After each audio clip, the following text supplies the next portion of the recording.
Right, let's get one thing straight. If your company is heading towards liquidation, you are facing one of the biggest and toughest challenges a business owner can encounter. It is not just about closing shop, it is about navigating a minefield of legal obligations, protecting your reputation, and most importantly, avoiding personal financial ruin. Now, if you think liquidation is just a simple shutdown, you can be dead wrong. And here's the real truth. And you need to know this before it's too late. Now, the reason I know this, it's Chris Worden, Director First, is I've been through the liquidation process myself. That is why I got into this industry, and that is why I am doing these videos for your benefit, to help you avoid the many pitfalls that there are in the UK insolvency process. Now, let's talk about what is liquidation. Liquidation is the process of closing down a limited company, and if there are any assets or any cash, an insolvency practitioner will distribute those assets to pay off its debts. In lots of cases, there's nothing to distribute, okay? Once that process is complete, the company ceases to exist. In the UK, there's sort of three main types of liquidation. One is a creditor's voluntary liquidation, and this occurs when a company is insolvent, can't afford to pay its debts on time, and the directors choose to voluntarily liquidate the company. Generally, it's normally the best option to sort of control the situation, minimise the damage, and get the best outcome for everybody, including you, the director. But sometimes the director doesn't put the company into voluntary liquidation, and they wait and they get compulsory liquidated. And this is when a creditor will force a company into liquidation through a court order. The biggest petitioner of these winding up petitions is HMRC right now. You know, if you are owing sort of HMRC 50 grand plus, be very careful, because if they don't get the money from there, eventually they're going to wind you up. And finally, a members voluntary liquidation, or MVL for short. This is for solvent companies, and that's where the directors and shareholders agree to liquidate the company, and it's mainly for a tax efficiency, or when the company's fulfilled its purpose. So MVL, you pay off all your debts, you've got a pot of money left, you distribute it to creditors. Now, understanding these types is crucial, because each one has different implications for the directors and shareholders and creditors. Now, I want to talk about the warning signs that will lead to liquidation, because before you find yourself in a liquidation scenario, there are normally plenty of warning signs that your business is in trouble. I mean, persistent cash flow problems. If you're constantly struggling to pay your bills or meet payroll, major red flag, you know. Another one's mounting debts. When your debts start piling up and you're borrowing more just to stay afloat, liquidation could be on the very near horizon. If you can't secure funding, you know, if lenders or investors are unwilling to provide additional capital, it's a sign that they've lost confidence in your business's future.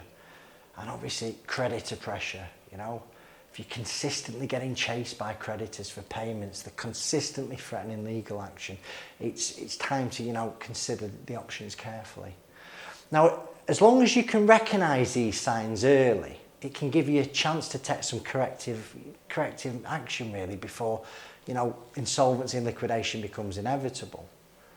I mean, let me tell you about the process of like a voluntary liquidation. Obviously, it's the most common form of liquidation for insolvent companies to use. And here is how it will typically unfold.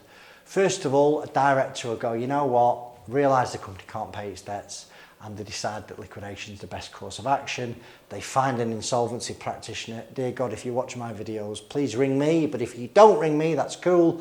But make sure that you find an insolvency practitioner that's trusted, reputable, has lots and lots of reviews. Remember, I'm not the insolvency practitioner here, but I work with licensed insolvency practitioners who I've worked with for years and years.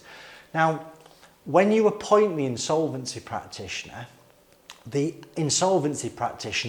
IP for short, it's their job to manage the liquidation process. They will take control of the company and of its assets, and if there is assets, it's their job to sell them off. They'll call a shareholder meeting, and a meeting is held where the shareholders formally agree to wind up the company, a resolution is passed, just so you know, you need 75% of shareholders to get a company to agree to put a company into liquidation. Then there is a creditors meeting, and a meeting is arranged for the creditors where they can question the IP and discuss the company's affairs. In some cases, a creditor can also vote to appoint a different IP if they choose. Now, it's highly likely if you're a director there who owes, I don't know, HMRC 60, 70 grand, they owe a bounce back loan, you might owe a C bills or suppliers. Most creditors meetings at them level, nobody turns up. They're done on the phone, they're not done in person, they're just a formality. Now, once the IP has taken control of the company, they also take control of the assets and they sell them and distribute the proceeds to creditors according to the hierarchy of creditors. Now, this is important. Now, once all that's done, once everything's sold, all debts are paid, if there are any realisations back to creditors, the company is formally dissolved and it is removed from company's house. Now, this process typically at the moment takes about 12 months. On bigger cases, it can take years and years. Now, people want to know, what is the role of a director during a liquidation? Because during the process of liquidation, your role as a director has changed significantly. Now, you've obviously ceased control. Once the liquidation process begins, you lose control of any of the company's operations. The IP takes over. All decisions regarding company assets and liabilities rest with them.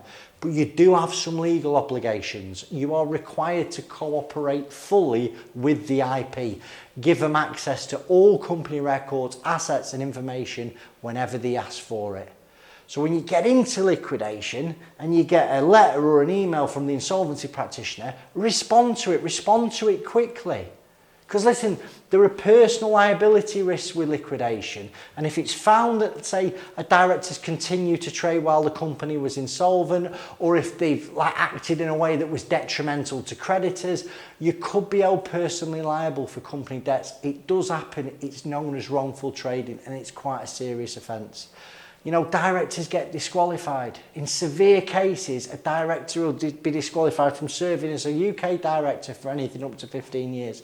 And this is very, very common right now for people who've taken bounce back loans in the wrong manner.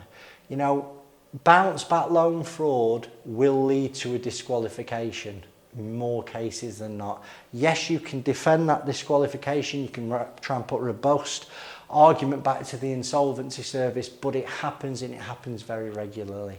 Now, you as a director, you've got to understand these responsibilities, you know, because going into liquidation blind is going to cause you problems down the line.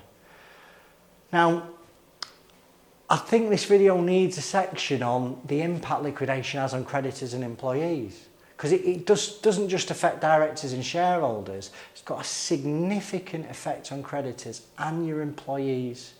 Now, creditors are paid from the proceeds of asset sales according to the legal hierarchy. So secured creditors, like a bank with a charge over an asset, they're paid first. You know, next, you're probably looking at HMRC, they're a preference creditor. So HMRC, if there's no charge holder and there is a dividend, they'll be paid before unsecured creditors. In fact, people like suppliers and directors, they generally don't get anything. They're often left with little or nothing. Now, if you go into liquidation, your employees are usually made redundant. You know, if they are made redundant, they're entitled to claim redundancy pay, unpaid wages, and all other statutory entitlements, and they get it from the government's redundancy payments office. The payments are capped, but they can get notice pay, they can get unpaid holiday pay pro rata. This process of liquidation is difficult for everyone, and that's why it's important to handle it with transparently and act as responsibly as possible. Now, before you jump straight into liquidation, you've got to consider alternative options that might save the business.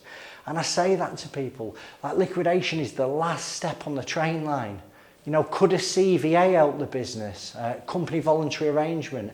It's an agreement between a company and its creditors to pay off debts over time, normally 5 years. You know, it allows the company to continue to trade. You know, would an administration work? Could you like place the company into admin, give it a bit of breathing space from creditor pressure while a plan's formulated to restructure the business or find a buyer? You know, sometimes you've heard me talk about pre-packs. And a pre-pack is where a business is closed down, it's become insolvent, but a new business comes out of the old business. Like it's a new company, it has a fresh set, you know, clean slate, no debts, but the directors of the new company buy the assets of the insolvent company. Remember, it has to be for market value, okay? You can't take stuff cheap, but that is a way of starting again. You know, I say to a lot of directors, can you not just go back and negotiate with creditors? You know, literally directly negotiating with creditors to extend payment terms or reduce debt, it can actually prevent the need for liquidation. And you have got to explore these options with someone like me before you make a decision. Don't rush into it. It's a big thing. It's complex. It can be painful. But if you understand it fully, you can move through it with a confidence. Now, whether you're a business owner facing financial difficulties or you just want to be prepared for the future, knowing the ins and outs of liquidation is essential. If you're concerned that your company might be heading towards liquidation, take action now. Call me. I'm free, I'm independent, I'm very, very well reviewed on the likes of Trustpilot. And I hope if this video has helped clarify the liquidation process for you, please like, subscribe and share it with others who might benefit. And if you have any specific questions or you need some advice on your situation, drop me a line. I'm here to help. Thanks for watching and I'll see you in the next video.